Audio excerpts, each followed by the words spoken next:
Yo, según el Poder Judicial peruano, o sea, según el Estado Nacional o Estado Globocolonial peruano, para el concierto jurídico global, yo soy un asesino de policías. Maté a 4 policías, secuestré a 21 policías y a 5 militares. Entonces, obviamente soy una persona muy peligrosa según las leyes. Pero como estamos en un poder judicial que es putrefacto, que para mí eso es una condecoración.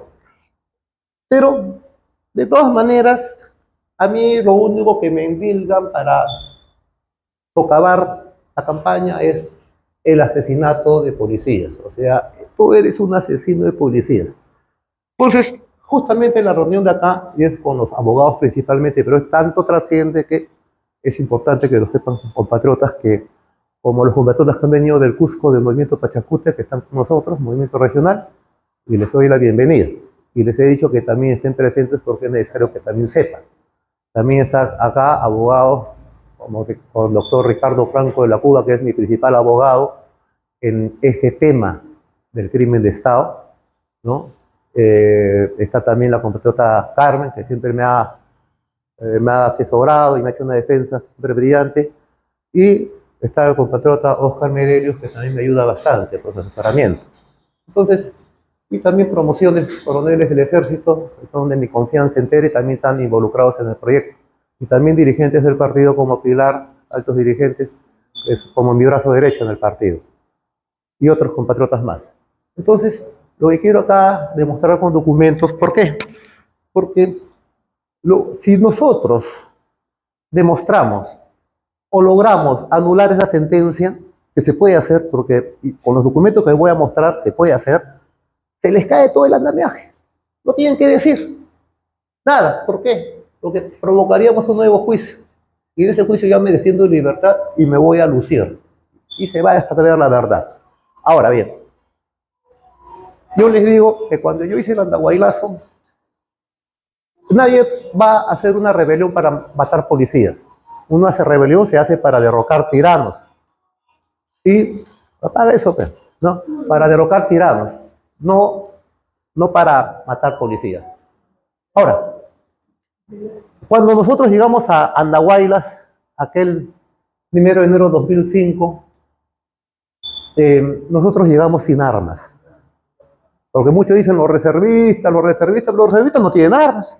Los reservistas son militares retirados, ya sean soldados o en mi caso oficial. Ya hemos entregado las armas. Tengo DNI, yo saqué mi DNI de recién de mayor cuando salgo del ejército. Entonces, somos ciudadanos, pero que hemos servido en el ejército. Entonces, en Andahuayla se hace una reunión de ciudadanos politizados con el etnocacerismo, pero sin armas. O sea, no es que estábamos desarmados, porque desarmado es que en un momento tuve armas, las dejé y me desarmé. No, nunca tuvimos inermes, sin armas. Entonces, un grupo de peruanos indignados marchó por las calles de Andahuayla bajando de los cerros 600 y entraron. Primero quisimos entrar al cuartel, pero nos fallaron la organización, la hora, nuestros centinelas que iban a abrir la puerta ya habían sido relevados por un error interno del partido, porque no todo sale bien. Entonces surgió ya el plan B y era la comandancia policial y de ahí se torció el huaico. Y como era año nuevo, sabemos cómo son los años nuevos en provincias, fueron sorprendidos totalmente, ¿no? El que entró primero a la comandancia policial fui yo, y yo le arranco con mis manos en la cadena del centinela, deseándole feliz año nuevo. Y ahí entró todo el tropel. Entonces, de ahí entra todo el tropel, cogen a la guarnición dormida y borracha, porque el último centinela estaba que tambaleaba, y con las armas de esa guarnición, porque ahí se guardaba el arsenal de la policía. Ahí había 180 fusiles.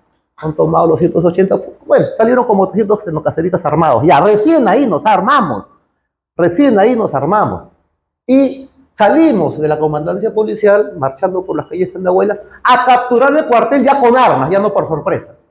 Y cuando estamos en la esquina del cuartel Los Chancas, de haber caminado como 8 cuadras entre la comandancia y el cuartel, es que somos sorprendidos por una patrulla policial de varios patrulleros. ¿Por qué? Porque cuando capturamos el cuartel de Andahuaylas, no, perdón, la comisaría, un centinela, un policía se logró escabullir y se escondió en el falso techo y de ahí dio aviso. Nosotros no lo sabíamos. Entonces estos dieron aviso a las otras comandancias de Chincheros y San Jerónimo Entonces esas patrullas en patrulleros vienen embalados y se cruzan con nosotros cuando estamos en la esquina del cuartel Los Chancas y ahí se suscita el primer enfrentamiento. Porque en la noche de la captura de la comandancia de policía no hubo enfrentamiento. Fue todo a punta de... No hubo un balazo. Entonces, es en el día siguiente, o en esa noche, en esas 4 de la mañana, que se da el primer enfrentamiento con puros heridos, felizmente. Los policías fueron heridos, capturados y también tuvimos heridos de otra parte. Pero ya el cuartel se alertó, porque está al costado de un torreón. Entonces se perdió el factor sorpresa, que era lo principal. Entonces tuvimos que dar media vuelta y ya hacer barricadas. Y así aguantamos 4 días. En esos 4 días, en el segundo día, es que se suscitan los enfrentamientos que se han visto en la televisión, que se ve en un puente, 4 policías baleados y después 2 reservistas baleados, heridos, etc. Entonces, cuando sucede eso, como estábamos nosotros en una zona de la ciudad que dominábamos, no toda la ciudad, sino la mitad de la ciudad, digámoslo así, y habían barricadas defendiendo nuestro territorio, nuestra zona, obviamente eran varias barricadas, eran más de 8. Entonces yo no podía estar en las 8, estaba en una de ellas. Mi segundo en el mando, Paiche Marco Vizcarra, estaba en otra de ellas, y así sucesivamente. Entonces, cuando se suscita una balacera en alguna de esas 8 barricadas, yo escucho, y justamente estoy con un periodista de la República, me acuerdo.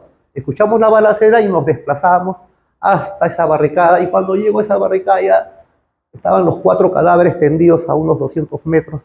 Entonces, lo que yo hice al ver eso, pregunté, o me imaginé, supuse, porque como oficial de infantería, como todos mis promocionales de la escuela militar, hemos sido jefes de patrulla, cuando hemos sido subtenientes, tenientes, así hemos crecido durante la guerra contra Sendero Luminoso y el MRTA. Entonces tenemos muchos entre nosotros experiencia de combate y más aún muchos entre nosotros también hemos estado en las operaciones de la guerra contra Ecuador en 1994-1995. Entonces, muchos de nosotros sabemos lo que es tener un enfrentamiento, sabemos lo que es cuando hay muertos. Y cuando hay muertos en un enfrentamiento son bajas de combate, no son asesinados. Repito, son bajas de combate, no son asesinados. En un enfrentamiento entre contendientes armados, ya sea peruanos o chilenos, patriotas o realistas, siempre hay enfrentamiento armado, no son asesinados, son caídos en acción, muertos en combate. Por eso yo siempre digo, Bolognesi murió en combate o fue asesinado. Arrancamos de ahí. Obviamente murió en combate. Entonces, cuando hay los muertos, yo me imaginé como soldado. Murieron en combate. Jamás se me imaginó describirlo como asesinato. Y me hice la pregunta, ¿quién de mis 200 reservistas armados habrá disparado? No lo sé. En algún momento lo sabré, pero por el momento no lo sé. Y seguimos defendiéndonos. Entonces, en ese interín, obviamente, hay una confusión tremenda. Y sale la cámara de televisión, sale un soldado, un aparente reservista, que a un policía que estaba tendido en el suelo, agonizando, le agarra su pistola de reglamento y le desencaja a 1 metro de distancia varios disparos, que hacen sacudir el cuerpo, inclusive. Y eso lo sacaba a Frecuencia Latina, o a la televisión limeña, en tiempo real, porque esa fue la primera rebelión en que los celulares ya tenían filmación, primera generación. Es una rebelión que se filmó casi en tiempo real y eso sirvió de mucho a muchos reservistas para probar que ellos no habían estado en tal sitio, estaban en otra barricada. Entonces, asumiendo, bueno, en esa confusión, obviamente, me había perdido. Estamos yendo a lo del puente. Entonces, ese centinela que la prensa acusó como si fuera... ¿No hay una foto del centinela? O ese episodio, bueno, que la prensa acusó como que era reservista, no cacerista, que estaba ultimando delante públicamente a un pobre policía. Obviamente para nosotros se suscitó un problema, porque la idea era salir de Andahuaylas. Ya no podíamos salir de Andahuaylas porque íbamos a ser casados como asesinos. Entonces había que demostrar ante la población que eso era parte del combate. En ese momento yo todavía no sabía lo que después vamos a narrar acá. ¿Y qué había pasado con ese aparente reservista que ultima delante de las cámaras a un policía agonizando? Resultó que ese soldado reservista no estaba bajo mi mando. Él no era reservista, era soldado en actividad que se había escapado del cuartel Los Chancas. Se había puesto uniforme de policía y había hecho eso. Y ese señor, finalmente se supo que trabajaba en la sección 2 del cuartel Los Chancas, batallón de infantería motorizado número 33. La sección 2 es inteligencia, y él era el furriel del oficial de inteligencia del cuartel Los Chancas. Y eso se demostró en el juicio. Entonces, y lo peor, que ese centinela, este miserable, no mató, no mató, porque se demostró en el juicio que las balas de esa pistola se quedaron incrustados en el chaleco, los dos balazos. Por eso se sacude, el chaleco lo hace sacudir. Pero el hombre no murió por eso, el hombre murió del balazo, le cayó por la espalda de un francotirador, por acá, ya estaba, y de eso muere. Entonces a este centinela el Poder Judicial lo absuelve, lo condenaron primero a 25 años de homicidio, por homicidio, a 20 años. Homicidio calificado, con alevosía, miserable. Pero pues como se demostró que no había matado, había querido matar, igual de miserable, pues no le digo ser inepto todavía. Entonces, pero no había matado, entonces era cualquier cosa menos asesino. Entonces le cambian, lo absuelven de asesinato y le colocan tentativa de homicidio. Tentativa de homicidio, pero es inocente el homicidio. Entonces, ¿con esto qué quiere decir? Que con eso se desbarató, pero para nosotros en el juicio, pero para la opinión pública, yo sigo, seguramente siendo un asesino de policías y esto hay que explicarlo al detalle. Pero hay más. Entonces, cuando ya somos acabados, somos hechos prisioneros, terminamos en la cárcel, empieza el juicio, entonces obviamente nosotros estábamos todavía un poco mareados, un poco aturdidos por todo lo que había pasado. Y obviamente sabíamos que era un juicio pues, draconiano, que íbamos a seguir, político, pero mi posición siempre fue la siguiente. Yo ante los jueces le digo, yo reconozco la rebelión y pongan lo que quieran y me siento orgulloso. No reconozco el resto de delitos. No reconozco homicidios porque esos son muertos en acción de combate. Tanto que el mismo presidente Toledo, que es comandante supremo de la Fuerza Armada, estuvo en su sepelio de ellos, como deudo principal de esos muertos. Los deudos principales no eran los parientes, era el presidente, que era el comandante supremo de las Fuerzas Armadas, que despide a sus defensores. Por eso que, y en la resolución, caídos en acción de armas. Pero para el Poder Judicial, esos caídos en acción de armas eran asesinados. Entonces siguió el juicio y fuimos condenados. Fuimos condenados a 25 años. No, primero el fiscal pidió para nosotros, para mí, 35 años de prisión más 10 años de destierro. De ahí nuestros abogados lograron que nos condenen borraron el destierro y fuimos condenados a 25 años de primera instancia. Y después hicimos, ¿no? La segunda instancia en la Suprema y esos 25 años nos bajamos a 19. Pudimos bajarlo a 17, pero hubo un lío entre jueces supremos, que no se pusieron de acuerdo. Y terminamos con 19 años de prisión, que ya cumplimos.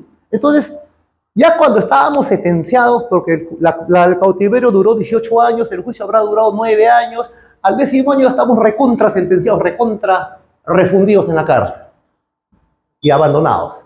Entonces, ahí, ya derrotados, ya asimilando, ya, es que recibí la visita de mi amigo Ricardo Franco, mi abogado, ¿no?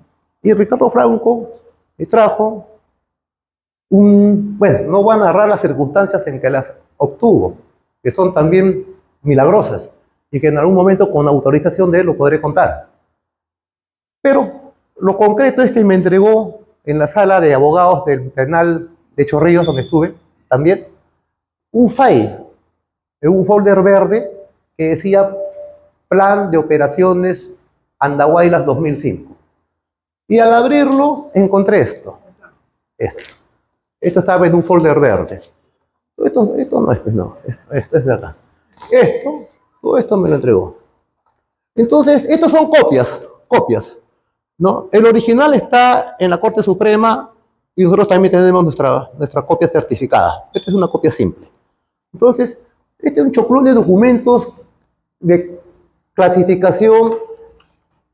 Habrá como unos 40 documentos de clasificación estrictamente secreto y reservado. Hasta confidencial hay algunos. Y en estos documentos son originales del Ministerio de Defensa. ¿Y qué se demuestra acá? ¿Qué se narra acá? Yo cuando lo leí, bueno, ya estaba sentenciado, pues, ¿no? Entonces, como comienzo a leer esto, pasé de la indignación a la furia. Entonces, lo tuve revisando, ¿y qué había en esos documentos? En conclusión, se demostraba que nosotros, los xenocaceristas, fuimos víctimas de un golpe, de un crimen de Estado. Repito, de un crimen de Estado. Es decir, a esos 4 policías no los maté yo. Esas balas no salen. Yo no disparé. También quiero decir, en esos 4 días de enfrentamientos, de rebelión, el que habla no hizo un solo disparo. No tuve necesidad porque era el jefe. Los que hicieron disparos todos fueron mi gente, disparaban como Pancho Villa. Entonces, cuando terminó la rebelión, se hizo absorción atómica, examen de peritaje de absorción atómica a todos, los 180 rebeldes que habíamos repuesto las armas. Y todos salieron negativos menos yo, porque no disparé. Sin embargo, soy el único culpable de los 4 disparos, de los 6 disparos que mataron a esos 4 policías por la espalda. Entonces, ¿esto qué es?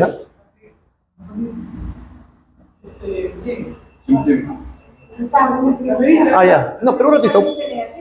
Total. O sea, miren, esta es la Policía Nacional. Normalmente yo he aprendido, pues nosotros tenemos, para que demuestren que un hombre, un individuo ha disparado, tiene que reunir 3 elementos: plomo, antimonio y varios restos en las manos. Plomo normalmente todos tenemos, porque todos los subvecinos son de plomo. Acá hay plomo, siempre hay plomo, entonces normalmente todos tenemos plomo. Normalmente todos salen aprobados en plomo. Pero si además sale aprobado en bario y antimonio, inexorablemente, categóricamente ese señor ha disparado. Entonces lo que determina es salir positivo en antimonio y bario. Entonces, el que habla, obviamente salimos positivo. Todo el mundo sale positivo en plomo, pero soy el único que salí negativo en antimonio y en bario. Entonces, esto para la policía exonera de haber disparado. El único que tiene esa prueba en el juicio fui yo, pero soy el único, según ese mismo juez o esos mismos jueces, culpable en materia de esos disparos. Estúpido, estúpido. Absurdo, absurdo. Bueno, así estamos. Entonces, pero por ahí nomás debería ser suficiente. Pero hay más que eso. Mi misma sentencia es, literalmente, coautor en homicidio simple con dolo eventual. Me estoy refiriendo a los policías, porque rebelión es otra cosa, estoy culpable y muy orgulloso. Entonces, coautor en homicidio simple con dolo eventual. Y en Andahuaylas, por el juicio del Andahuaylazo, fuimos enjuiciados 180 enocaceristas. Y por homicidio de esos 180, solamente fueron enjuiciados 3 individuos.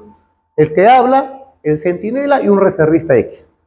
El resto, los 177, no fueron encausados por homicidio, solamente por rebelión y otros delitos más como secuestro, arrebato de armas. Pero estoy hablando de homicidio, asesinato de policías. Solamente de los 180 acusados o procesados por rebelión, de esos 180, todos fuimos, el delito madre general, todos por rebelión. Pero no todos fueron por secuestro, no todos fueron por arrebato de armas, pero sí todos por rebelión. Pero tampoco todos fueron por homicidio, solamente 3. 1, 2, 3. El centinela, que fue absuelto, ya les conté. El que habla y otro reservista Tito, que demostró con una foto de celular que la había visto en otra barricada y el jurado tuvo que absorberlo. Entonces yo quedé solito, sin haber disparado un solo tiro. Y aún entonces yo soy coautor sin coautores, porque mis coautores son inocentes, o soy coautor con inocentes, o soy coautor en solitario, sin haber disparado un tiro, autor de la matanza de esos policías. Ese es o sea, por eso yo digo, ¿no? El Poder Judicial está tan putrefacto como el Ejecutivo y el Legislativo para cortarle la cabeza a todos, para cepillarlos a todos. Y lo que me han sentenciado, esa sentencia está firmada por las vacas sagradas del Poder Judicial. San Martín, Villestein, Duberlí, Pariona, etc. Entonces, si nosotros, sea el escenario que logramos ganar la elección, también tenemos que decapitar al Poder Judicial, porque se da la casualidad que en mí se ha personificado, en el Andahuaylazo se ha personificado esta atrocidad.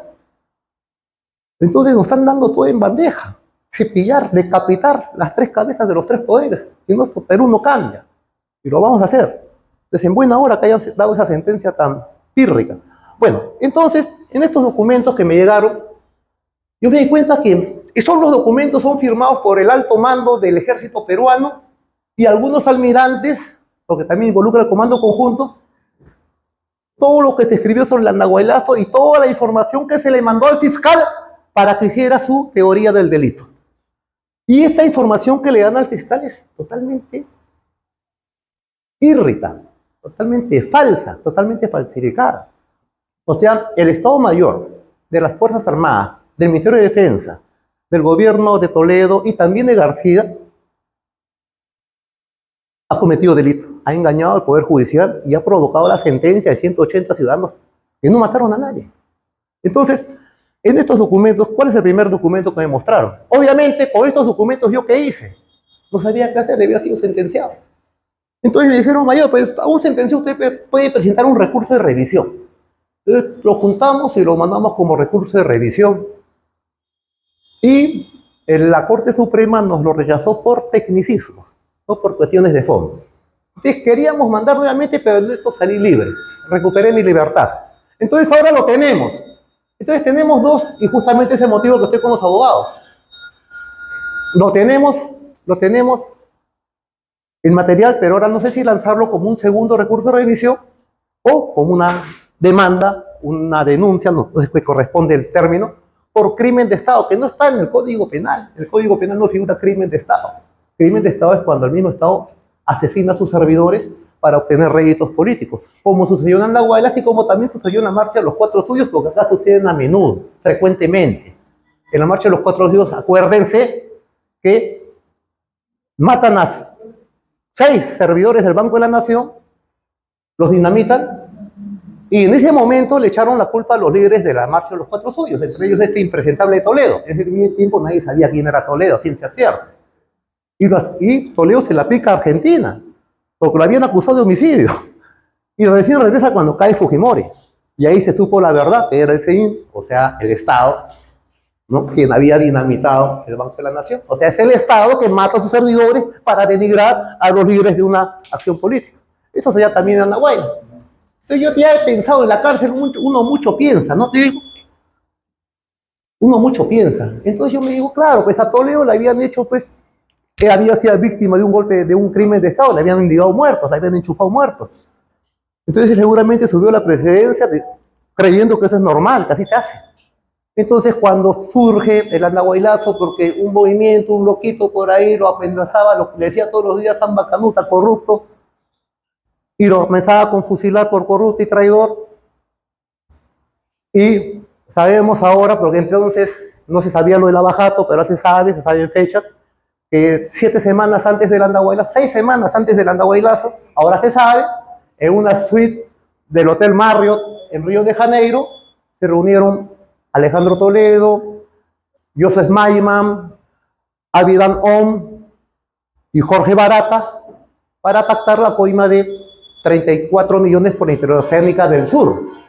Entonces, yo supongo, ya con la coima en un paraíso fiscal o en su chequera, se le revela, hay una rebelión militar reservista y lo acusa de ladrón y corrupto, el hombre entra en pánico.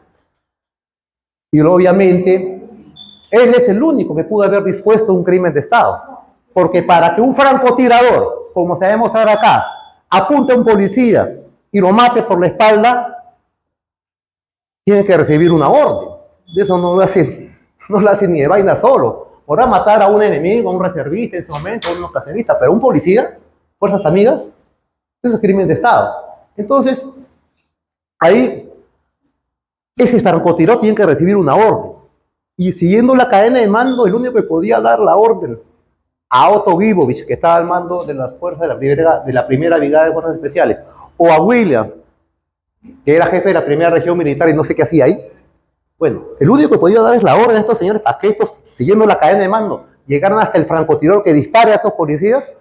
Estos no van a hacer también el motu propio, no, ni de vainas. Alguien ya ha tenido que ordenarle. Y el jefe de inmediato de estos señores era el comandante general del ejército, general Muñoz, a quien en el periódico No Cacerita, 6 meses antes, le habíamos sacado una foto vestido de mujer, homosexual. travesti. Entonces, obviamente, también tenía motivos personales. Pero el jefe de Muñoz, ¿quién era? El presidente del Comando Conjunto, el general Hoyos de Vinatea en ese tiempo. Hijo de Hoyos Rubio, la antítesis de su padre.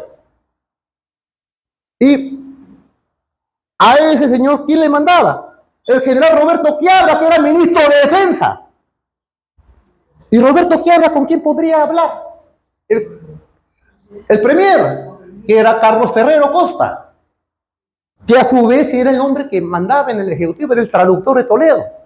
Entonces, esta orden ha venido de arriba, el crimen de Estado, y ha involucrado una serie, toda una cadena de mando. Entonces, gracias a este milagro del Pachacama tenemos los documentos para probarlo. Entonces, la primera prueba es, primero sácame el plan de operaciones. Déjalo ahí, ya que estás acá, baja esta cuestión. Mire, esta es la relación nominal de personas que participaron en las operaciones de Andahuaylas, enero de 2005. Anexo, baja, ¿qué categoría tiene arriba? No hay, bueno, es anexo, ya. Esto va, ya. Este es el documento. ¿Cómo se llama este documento? Este es oficio. Asunto, remite parte de operaciones número 01 de la operación en Andahuaylas. Esto lo firma el coronel, el general Torrejón. Pero no me muestres el parte, muéstrame el informe que lo firma Gibovich. Ya. No, Gibovich. Ya. Bueno, entonces, por esto quiero decirle, en ese plan de operaciones del general Gibovich, ¿qué pasa? Cuando sucede el Andahuaylazo, obviamente el Toledo entra en pánico. Ya, pon la firma, ahí está, nada más quiero que se vea la firma, ya. El Toledo entra en pánico. Y obviamente, está medio borracho, está en Punta Sal, lo tienen que despertar. Y el único, yo considero que la materia gris del gobierno de Toledo era Carlos Ferrero Costa. El hombre, su traductor, siempre fue su traductor. Entonces, obviamente, se dispone la represión.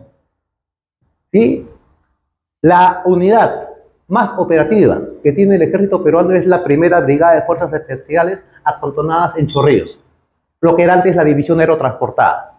Entonces, una fuerza de intervención rápida, lo más rápido, lo más ejecutivo que tiene. Entonces, se ordena que salga en primera instancia esta brigada de fuerzas especiales, mientras el resto de unidades se aprestaban y también estaban saliendo tropas de Cusco, de Ayacucho, para acercar, pero de Lima salía por el aeropuerto de Las Palmas toda la brigada de fuerzas especiales, con su compañía de francotiradores, que salían de la escuela de francotiradores recién inaugurada por el general Gibovich, que sacaba su primera promoción.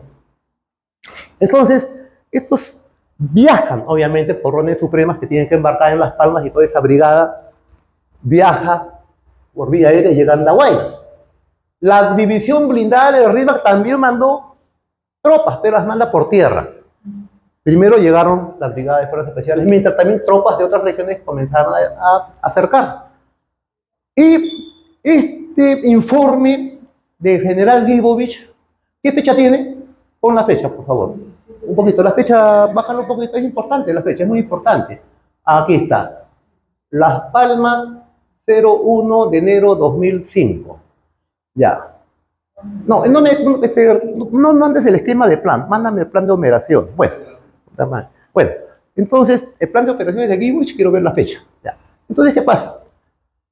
Una vez que se suscita toda esta represión con todos los muertos que hay, y como he narrado al inicio, yo no sabía que había la realidad, que había habido un crimen de Estado. Para mí era caídos en acción de armas. Y mi lío con los jueces era, señor, no son asesinados, son caídos en acción de armas.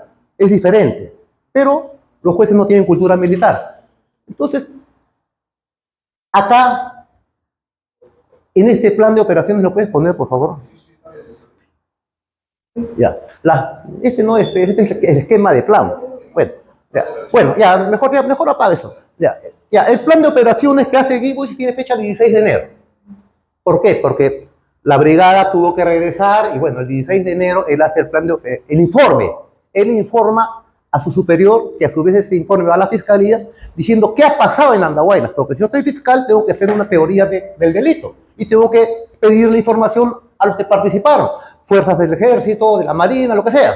Entonces, Este es el plan de operaciones, este es el informe. Remite el informe final, miren, informe final de operaciones en apoyo al COS Andahuaylas. La fecha, por favor. Allá. Ahí está. 17 de enero de 2005. 17 de enero de 2005. Ahora muestra la firma. 17 de enero de 2005. Ya. Ahí está. Otto Vivo y Sarteaga. Miren, general de brigada, comandante general de la primera brigada de fuerzas especiales. 17 de enero. Pero el 17 de enero de 2005, cuando él hace ese informe y lo firma y lo presenta, él ya no tenía este puesto. Este señor ya no estaba acá. Había 10 días, ya había sido cambiado de colocación. O sea, él falsifica el sello, usurpa el sello y firma y da un informe cuando él ya no es el que debe dar, él ya no está ahí. Ahí estaba el general Torrejón. Y Torrejón es cómplice. Permite eso. Y después, miren, pon el título otra vez. Pon el título otra vez. Baja, por favor, baja. Ya. Ahí dice informe final de operaciones. Final. 17 de enero. Y para que yo estaba en combate, hemos estado en la guerra nosotros. Ustedes sabemos que primero se hacen los partes. Parte de combate. Parte número 1, parte número 2. Se juntan los partes y ahí sale el informe. El informe. En base al parte 1, parte 2, y sale el informe final. Entonces es imposible que el parte sea posterior al informe, ¿no? Entonces, pero esto sucede acá, porque este señor le miente al fiscal y en su informe narrativamente es exacto en el sentido de la narración, pero es falso en las fechas, que es lo principal. ¿Por qué? Porque este señor dijo, desde el 2 de enero 2005 al 5 de enero 2005, la primera brigada de fuerzas especiales realizó operaciones contra elementos etnocaceristas, elementos tatá, humalatá, todo su rollo. Pero miren la fecha, desde el 2 de enero, desde el 2 de enero 2005 al 5 de enero 2005, la primera brigada. Entonces, el 2 de enero fueron donde se suscitaron ese enfrentamiento que mueren 6 personas, 4 reservistas, 4 policías y 2 reservistas, el 2 de enero. Y fue a las 6 de la mañana. Entonces, yo puedo decir, entonces el 2 de enero estuvieron ustedes ahí. Pero ¿qué dice Iwiwich? Levanta más arriba, un parrafito más arribita. Un parrafito más. Pero él dice, más arribita, levanta, la descripción. Bueno, por favor, eso, ¿ya? Bueno, en la descripción me dice, está bien, del 2 de enero, pero nosotros operamos recién en la tarde, a las 2 de la tarde, a las 4 de la tarde, y los muertos fueron a las 6 de la mañana. En conclusión, señor fiscal, el ejército peruano, la brigada de fuerzas especiales, no tiene nada que ver con esos 4 muertos de la policía. No estuvo la brigada, no hubo ni un francotirador. Entonces, obviamente, a mí me llamó la atención porque yo he visto a la brigada, yo he visto a los francotiradores, los han cogido por los cerros, ha sido público. Entonces, desde el 2 de enero, según ese plan, cuando dice, llegaste el 2 de enero, bueno, entonces el fiscal dice, pero ¿a qué hora comenzaste a operar? Yo sostengo que fue y que ellos llegaron el 1 de enero. Ellos llegaron el 1 de enero en la tarde a Andahuaylas, nos escuchamos los aviones. Y el 2 de enero ya estaban combatiendo, pero acá dice, miente. Dice, el 2 de enero, a las 21 horas en la noche, ya comenzaron a operar. Ya estaban, todos habían muerto, ya todos, los reservistas y los policías estaban muertos ya. Entonces, con este pequeño detalle de cambio de fecha, le dice al fiscal, ajá, están los culpables, yo no llegué ni estuve ahí, pero el ego le vence a uno a veces la vanidad.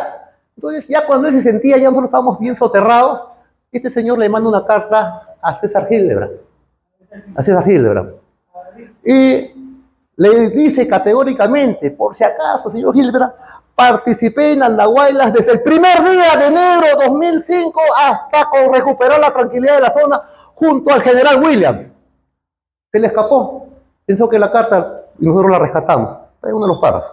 Entonces, obviamente, esto no lo tuvo nunca el fiscal. Él creyó ciegamente en esto. Pero, entonces, acá hay más cosas singulares. Muestra parte del general Torrejón. ¿Ya?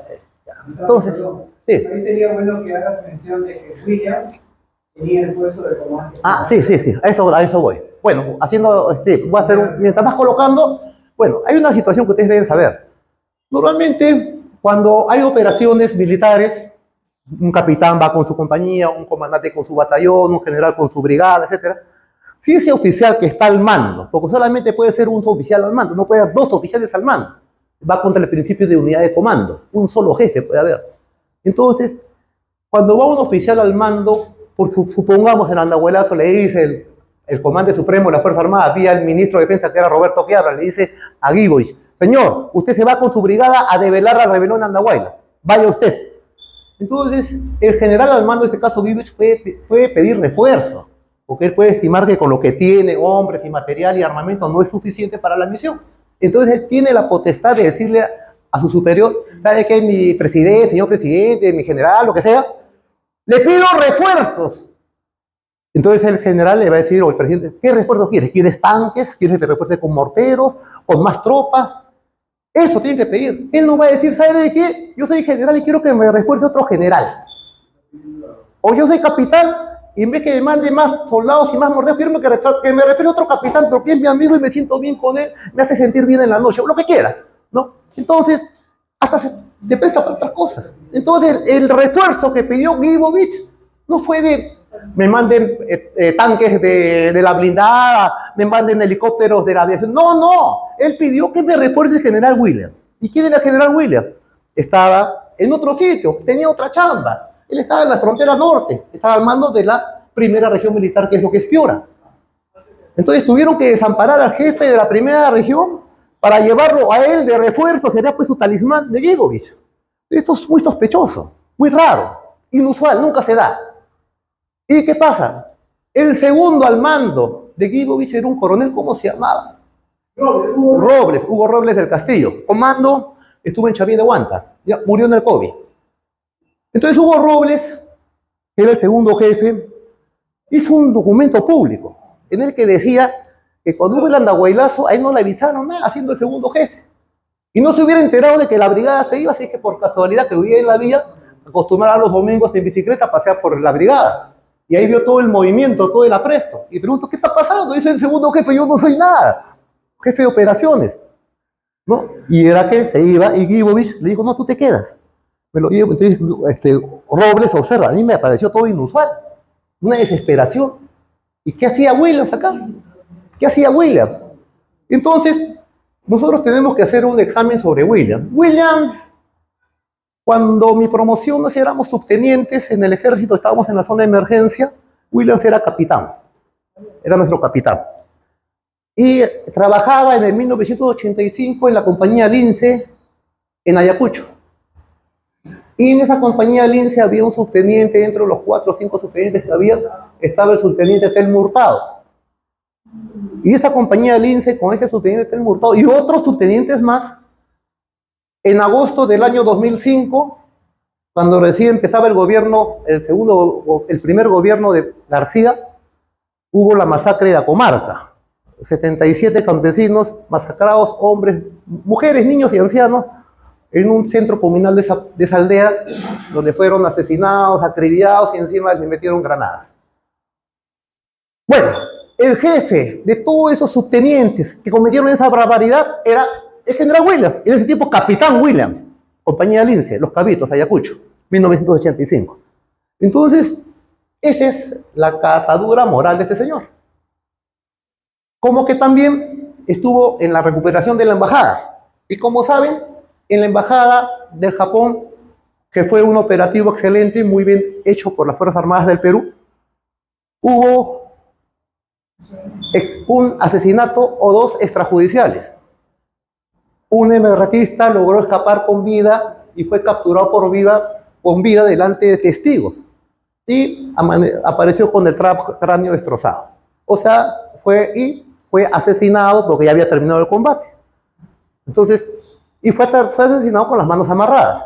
Entonces, obviamente, esto es un crimen, por supuesto. Porque yo he tenido enfrentamientos, he tenido prisioneros, pues nunca se me ha dado esta cuestión de... Porque ya terminó el combate. Se manda a la policía que lo cuelguen, que lo interroguen, que lo metan preso, pero ya terminó el combate. Entonces, Hubo un juicio por eso. Se acusó a los caviares que están denigrando, pero para mí era muy fácil. ¿Por qué? Porque Williams se defendió diciendo que están denigrando la operación de los comandos. No, no están denigrando nada. Están limpiando la operación de los comandos, porque estuvieron los famosos gallinazos.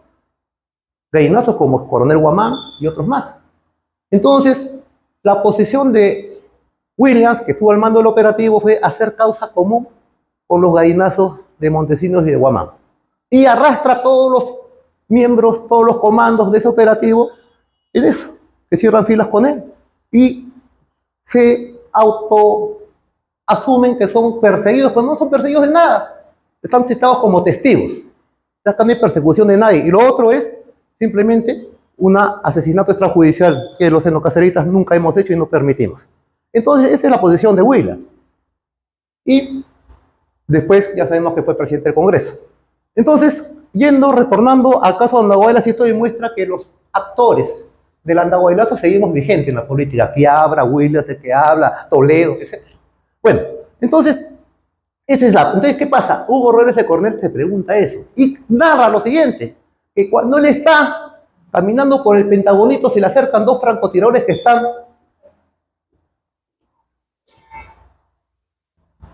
por otro lado, la manera como fue concebida la operación, habla el coronel Hugo Robles, también me llamó la atención. Yo era el jefe de Estado Mayor Administrativo de la Brigada de Fuerzas Especiales, es decir, el número 2 en la antigüedad, y nunca me llamaron para nada. Y si no es porque acostumbraba a visitar la brigada todos los fines de semana y feriados, no me hubiese enterado que la brigada había sido designada para develar el motín. Y si bien es cierto que existía un jefe de Estado Mayor de operaciones, también es cierto que mi presencia era necesaria, tal y conforme se corrobora con mi designación posterior como jefe accidental de la primera brigada de fuerzas especiales cuando partieron para Andahuaylas. Y además porque siempre... Allá, bueno. Entonces, bueno, él narra más abajo en otro párrafo de que... Bueno, además arriba, allá. Esto es importante. Levanta, no me sabotees. No, levanta. Ahí continúa. Bueno. Porque siempre se me había Arriba. Ya, siempre había participado para dichas actividades. Por otro lado, el jefe de seguridad tenía la responsabilidad de informarme de la presencia del general Gibbons en la brigada, sobre todo cuando su presencia en las instalaciones era por asuntos de trabajo. Nunca conocí la verdadera razón de dicha falta de comunicación. Bueno, todo lo señalado en el primer párrafo es lo que pensé luego de sucedidos los hechos en Andahuaylas. Sin embargo, unos meses después, en que me desempeñaba como subdirector de informaciones del Ejército, mi duda al respecto se incrementó cuando un integrante de los francotiradores se me presentó mientras caminaba en el Pentagonito, de la dirección hacia el área de producciones de la DINFE, Dirección de Información del Ejército, y me dijo: mi coronel, ¿qué podemos hacer? El general Williams primero nos dio la orden de que nos bajáramos a Antau, y ahora él mismo nos está pidiendo que lo neguemos.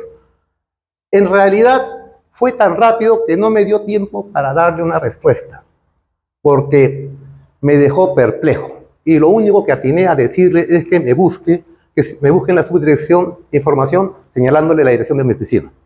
Lo último.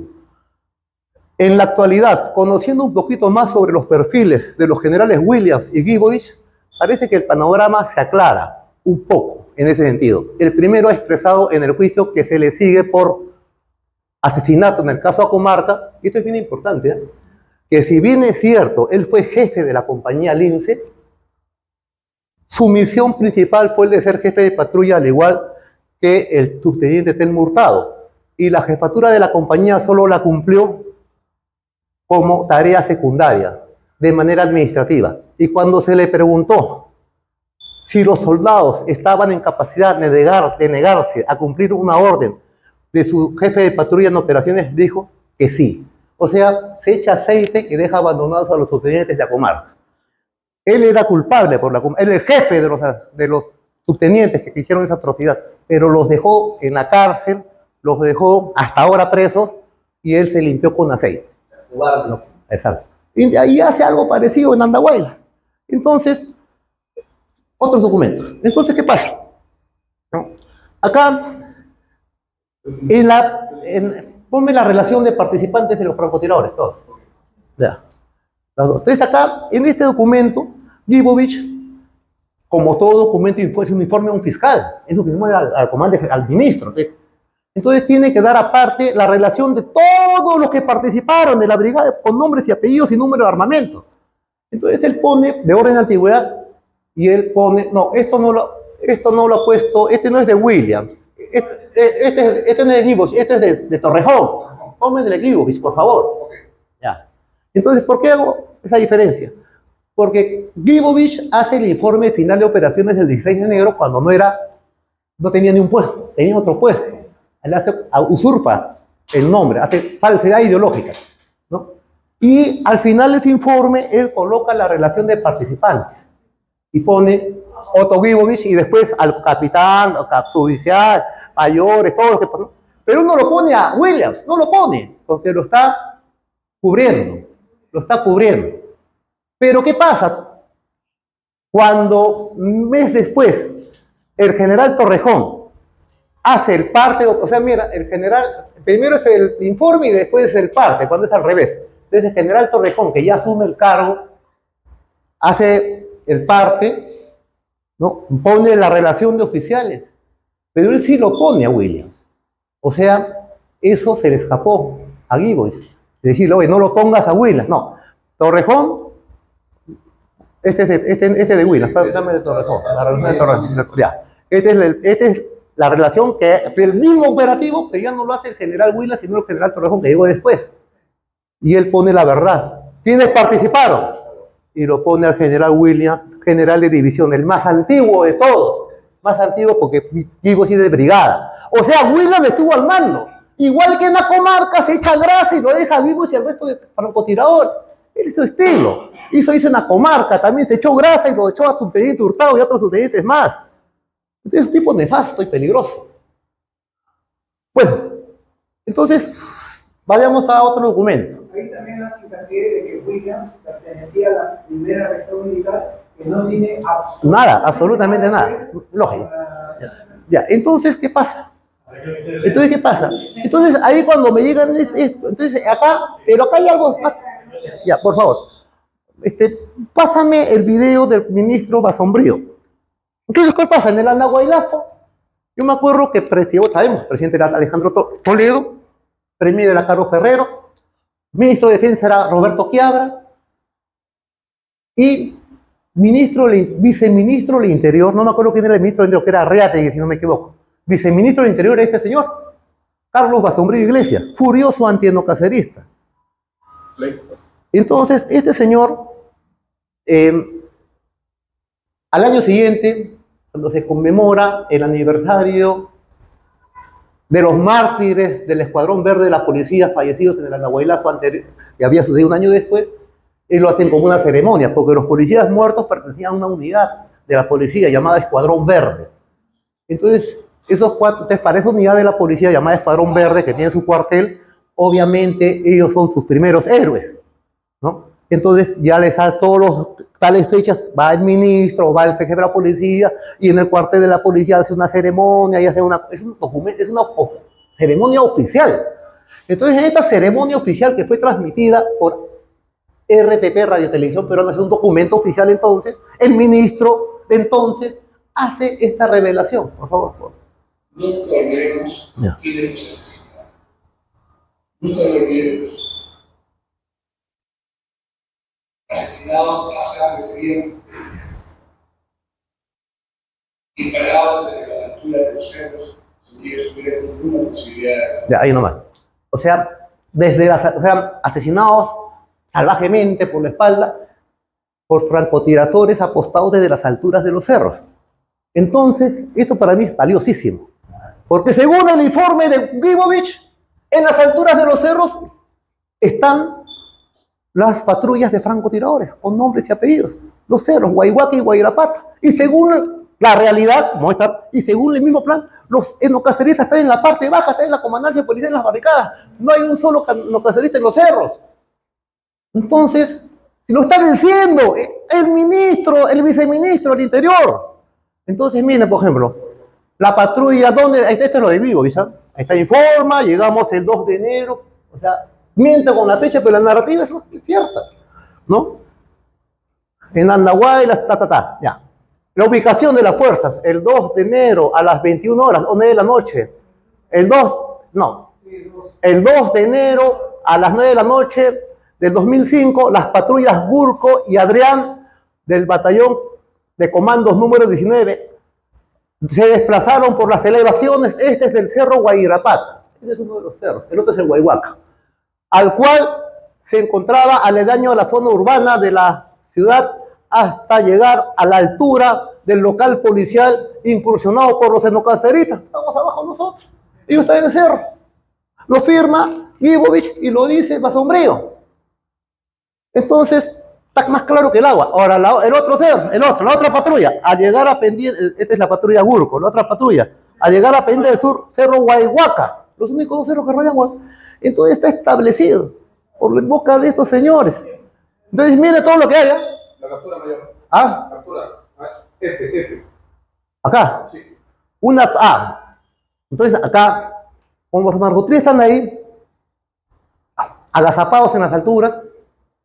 Entonces cuando se suscitan la muerte de los reservistas, ¿por qué? Porque los policías mueren en la mañana.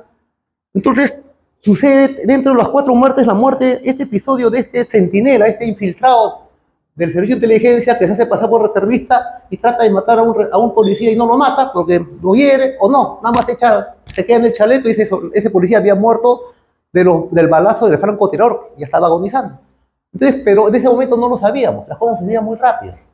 Entonces, cuando yo veo eso y veo que en todos los televisores, en todos los celulares está que se envía y cada 3 segundos se muestra eso, me dije, caray, nos fregaron el plan, porque el plan era salir a Andahuaylas y recorrer el sur. ¿Quién para a 200 cholos bien armados? Nadie los para. Entonces, ya no podíamos salir, porque si salgo me van a cazar, a ver, una cacería, una guerra, hasta con aviones de guerra, no van a sacar el ancho. Frustraba la salida de Andahuaylas. Entonces, ¿qué hago? Entonces se me ocurrió atravesar las barricadas. Salí de la barricada, le dije a un reservista que estaba ahí, acompáñame tú, reservista del Cusco. ¿Cómo se llama? Renato Villalba, muy buen compatriota. Entonces, él me acompaña, y salgo, paso la tierra de nadie, entro a la zona ya del pueblo y atravieso las 10 cuadras de la carretera principal de Andahuaylas y de manera espontánea, porque nunca estuvo planeado, la gente comienza a seguirme, comienza a ver cuadras de cuadras. Entonces, cuando llego ya a la plaza, miré para atrás y eran pues 10 cuadras de pura gente, miles de personas, y se llena la plaza, porque yo sabía que el general Murazo, que era ministro del Interior, estaba ahí, en la iglesia. Yo le dije, entonces lo voy a sorprender. No pensó en eso. Entonces, obviamente, no me podían palomear los francotiradores porque estaba rodeado de miles de personas, no se podía hacer eso. Y llego a la plaza, y ahí subo al atrio, lo veo al ministro, que era general Murazo. Y le hago un saludo militar y le digo, mi general, una tregua de 3 horas. Ya, me dice, no voy a decirme que no. Entonces me regreso y ahí es donde se da ese episodio, donde la levantan en hombros y regreso. Entonces acá, pues, también es una lección de los rebeldes, falta de organización. Entonces cuando llego ya, con estas 3 horas de garantía de tregua, ya teníamos tiempo para hacer muchas cosas, ¿no? Más o menos faltando 2 cuadras veo la comandancia policial al frente y los de las barricadas felices, porque todo el mundo estaba con una radio, y comienzan a hacer disparos al aire. Entonces, obviamente, si estamos en tregua, los reservistas cometieron el error de comenzar. Entonces, se me ha interpretado como se rompió la tregua. Entonces, ahí se suscitan las 2 muertes de los reservistas, que mueren. Por si acaso, esto lo mostró la televisión como que yo me estoy vanagloriando que estoy mostrando el cadáver de un policía. No, este es un reservista muerto. Es el teniente David Ortiz Arcaza. Estaba de centinela en la comandancia, en el techo. Entonces, él es un reservista. Entonces yo estoy denunciando ahí que estamos en tregua y no han respetado la tregua. Y a nivel de eso, a los 2 minutos muere otro compatriota. Ahí está, ponlo. La foto, ya. No, es uno que está bueno, ya. Bueno. Entonces, el pueblo, la población que Actualmente con nosotros la población comienza a peinar los cerros y hace una cacería de francotiradores. Los saca de los cerros, Guayhuaca y Guairapat, lo que dice el señor Basombrío. Y casi muertos, casi linchados, me los traen hasta la comandancia policial. Los iban a matar. Entonces hemos tenido que intervenir los etnocaceristas y meterlos dentro de la comandancia policial para salvarles la vida. Estos son los secuestrados. Ya, ahí está. Es un francotirador del ejército, ¿no? Otro. Entonces, ahí están. Estas son las armas de los francotiradores. Estas, 3, 4. ¿No? Entonces, que les capturamos. Entonces, esta situación, estos francotiradores del ejército, en verdad, fueron protegidos. Es más, muestra la declaración, han tenido la hidalguía de hacer una declaración jurada, en que ellos firman y reconocen de que nunca fueron secuestrados, sino que al contrario se les salvó la vida. ¿Está la declaración jurada? Bueno, ya. Bueno, muestra una. Bueno, esto lo han hecho una vez que yo los he convocado y han reaccionado como debe ser. Esta es la versión de un teniente coronel francotirador del ejército. Yo, Percy Iván, teniente coronel del ejército peruano, en libre uso de mis facultades, Ya. A la parte de abajo, Ya. por la parte amarilla. Ya. Ya. No existe el término secuestro, sino de prisionero. Miren lo que dice algo muy interesante. Baja. Más, quiero leer, no. Ya. Más. Ya.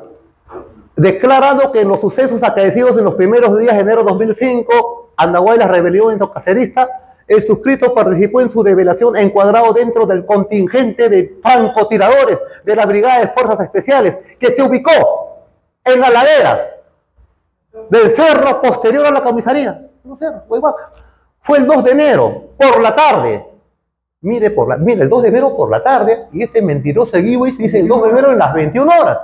¿No? Fue el 2 de enero por la tarde que una turba de enardecidos pobladores sube por las laderas y de manera amenazante rodea mi posición, por lo que a fin de evitar costo social y humano en población no combatiente, opté por no emplear mi arma, identificándome entre ellos, los cuales, sin oír razones, me aprendieron conduciéndome hasta la comandancia policial, comisaría sectorial, que entonces estaba en poder de los reservistas etnocaceristas.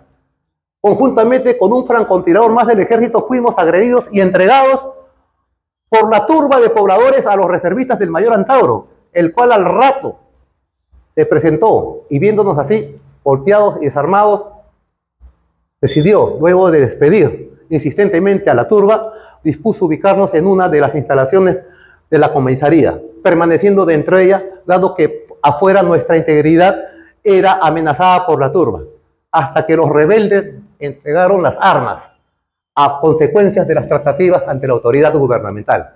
Asimismo, he de precisar, esto es muy importante, que en operaciones de combate, ya sea en guerra externa o interna, como es el caso de una rebelión, no existe el término secuestro, sino de prisionero,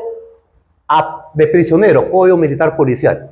Por consiguiente, de ser efectivamente el caso, habría sido apresado por la turba de pobladores andahuaylinos, pero no por los etnocaceristas. Juro y reconozco entonces que en todo caso jamás fui apresado, secuestrado ni extorsionado por el mayor Antauro Humala. Esto lo firma una serie de francotiradores. Esta es documentación nueva.